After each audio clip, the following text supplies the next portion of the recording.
구독, 좋아요 꾹꾹. 여러분 반갑습니다. 말씀 창고의 서현 목사입니다. 오늘도 시청해 주셔서 감사합니다. 여러분의 구독과 좋아요, 알람 설정으로 저희 채널을 응원해 주세요. 항상 함께 해주셔서 감사합니다. 오늘은 호세아 11장 12절부터 12장 14절 말씀입니다. 오늘 말씀은 거짓말하는 백성들을 향한 하나님의 마음이 기록되어 있습니다.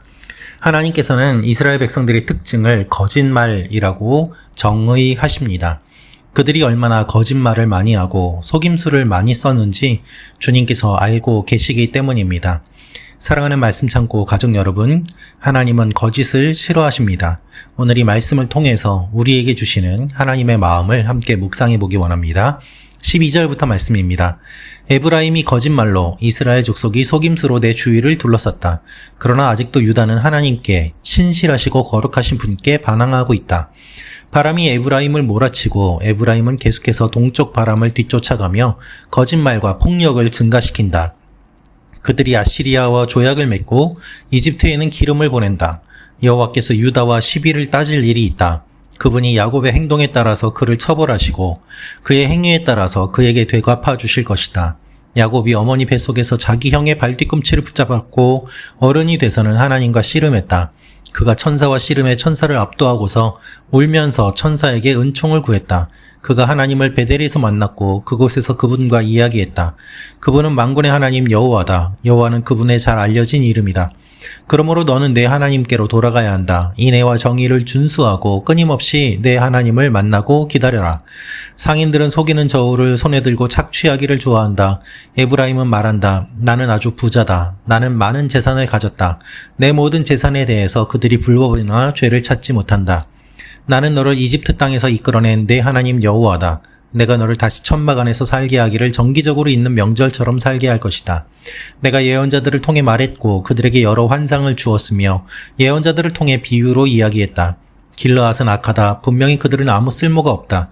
그들이 길갈에서 소머리를 제물로 바치고 있으니 그들의 제단이 밭고랑 사이에 돌무더기처럼 될 것이다. 야곱이 아람 땅으로 도망갔다. 이스라엘이 아내를 얻으려고 일했으며 아내를 얻으려고 양을 쳤다. 여호와께서는 예언자를 통해 이스라엘을 이집트에서 이끌어내셨고 예언자를 통해 이스라엘을 지키셨다. 에브라임은 여호와를 몹시 화나게 했다. 그래서 주께서는 그를 벌하시고 주께서 받으신 수모를 그들에게 갚아주실 것이다. 여러분, 오늘 말씀은 에브라임이 거짓말로 이스라엘 족속이 속임수로 내 주위를 둘러쌌다고 말씀하고 계십니다. 하나님께서 보시기에 이스라엘 백성들의 특징이 있습니다. 그것이 바로 거짓말이라는 것입니다. 특별히 거짓말은 폭력을 가져오게 되고 또한 신뢰의 붕괴는 사회의 붕괴를 가져오게 됩니다. 1절 말씀은 바람이 에브라임을 몰아치고 에브라임은 계속해서 동쪽 바람을 뒤쫓아가며 거짓말과 폭력을 증가시킨다고 이야기하고 있습니다. 이것은 통제할 수 없는 바람을 쫓아가는 하나님의 백성들의 어리석음을 이야기하고 있습니다. 이스라엘 백성들은 어떠한 일을 저질렀을까요? 우상도 섬기고 하나님도 섬겼습니다. 하나님만 섬기는 것이 아니었습니다. 우상만 섬기는 것도 아니었습니다. 그들은 모호한 말을 하면서 우상에게도 적용되는 말, 하나님에게도 적용되는 말을 통해서 하나님을 섬기는 것처럼 보이기도 하고 우상을 섬기는 것처럼 보이기도 하는 그런 일들을 하였던 것입니다. 사랑하는 말씀 창고 가족 여러분, 특별히 나라의 리더가, 왕이 이와 같은 일들을 저질렀음을 하나님께서는 계속해서 말씀하고 계십니다. 그 결과는 결국 파멸이었습니다. 이스라엘 백성들은 아수르와 계약을 맺고 애굽의 조공도 바치면서 강대국의 힘을 이용하려고 하고 또한 하나님께도 제사를 드리면서 양쪽에 발을 걸치고 어떤 것도 섬기지 않는 것처럼 동시에 모두 다 섬기는 것처럼 그렇게 살아왔습니다. 그래서 양쪽에서 보았을 때 우상을 섬기는 믿음이 좋은 것처럼 하나님을 섬기는 믿음이 좋은 것처럼 제사도 드리고 우상도 섬기면서 동시에 이방 민족들에게도 손을 뻗는 여러 가지 일들을 하였던 것입니다. 그것을 그들은 지혜라고 생각하였습니다. 여러분, 지금도 거짓말을 지혜라고 속이면서 사람들을 선동하는 이단 종교가 있습니다. 속지 마십시오. 남을 속이는 것이 어떻게 지혜가 되겠습니까? 넘어가는 사람이 어리석다고 이야기하는 것이 어떻게 제대로 된 종교라고 할 수 있겠습니까? 항상 하나님께서는 신실하게, 거룩하게 반응하기를 원하십니다. 그래서 신실하고 거룩하신 분께 반항하고 있다고 이야기하고 있는 것입니다. 사랑하는 말씀 창고 가족 여러분, 금방 들킬 거짓말을 하는 사람들이 있습니다. 입만 열면 거짓말을 하는 리더가 있습니다. 그러한 나라가 있습니다. 그러한 정부가 있습니다. 그러면 어떻게 되겠습니까? 나라가 제대로 되지 않을 것이고 그 조직은 엉망이 될 것입니다. 그리고 사람들은 조롱합니다. 왜 저렇게 금방 들통날 거짓말을 하는가라고 말입니다. 그럼에도 불구하고 그들은 거짓말을 그치지 않습니다. 하나님께서는 그것을 보면서 한심해 하시고 책망하시는 것입니다. 그들이 아시리아와 조약을 맺고 이집트에는 기름을 보낸다고 하더라도 하나님 보시기에는 그것이 아무것도 아니고 오히려 어리석은 것이 되어서 그에게 되갚아 주실 것이라고 말씀하고 계시는 것입니다. 하나님의 판단은 무엇입니까? 하나님께로 돌아와야 된다는 것입니다. 인애와 정의를 준수하고 끊임없이 내 하나님을 만나고 기다리라고 하나님은 말씀하고 계십니다. 여러분, 거짓된 말과 속이는 저울을 사용하면 어떤 일이 일어날까요? 7절은 이렇게 말씀하고 있습니다. 상인들은 속이는 저울을 손에 들고 착취하기를 좋아한다.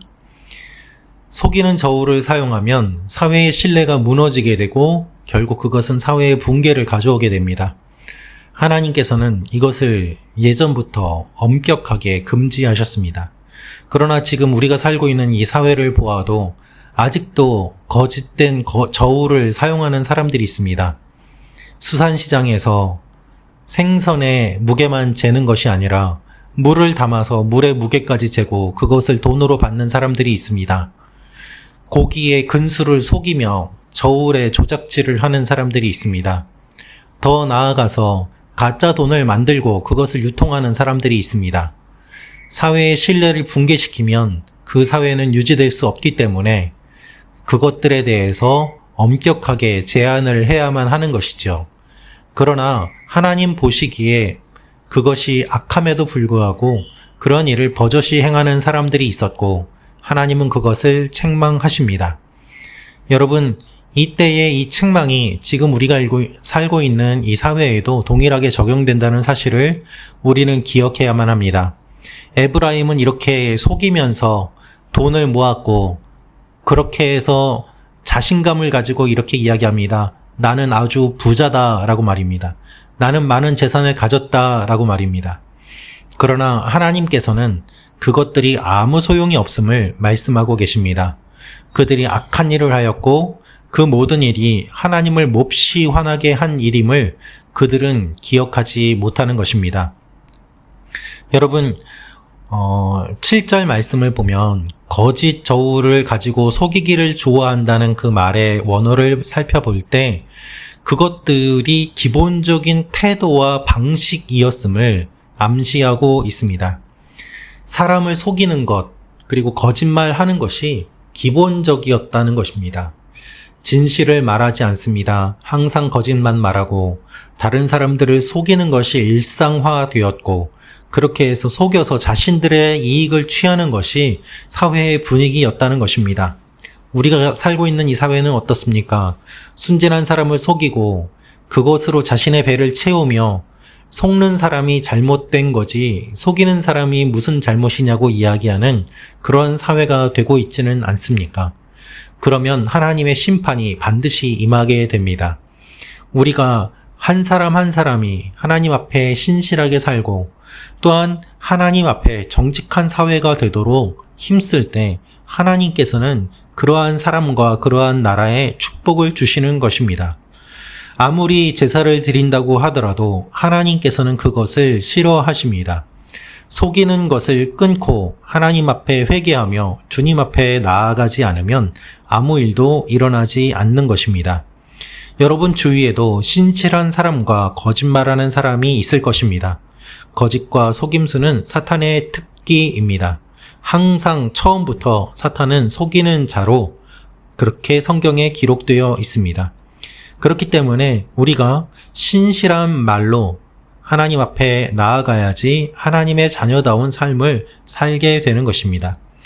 무엇보다도 우리의 삶에서 가장 우리가 판단하기 쉬운 거룩의 기준은 무엇인가 하면 그의 말이요, 그의 말이 거룩한지, 신실한지, 말한 대로 지키는지, 거짓말하지는 않는지 하는 것입니다.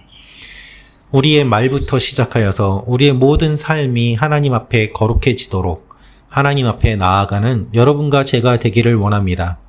교회 안에서도 거짓이 사라져야 됩니다.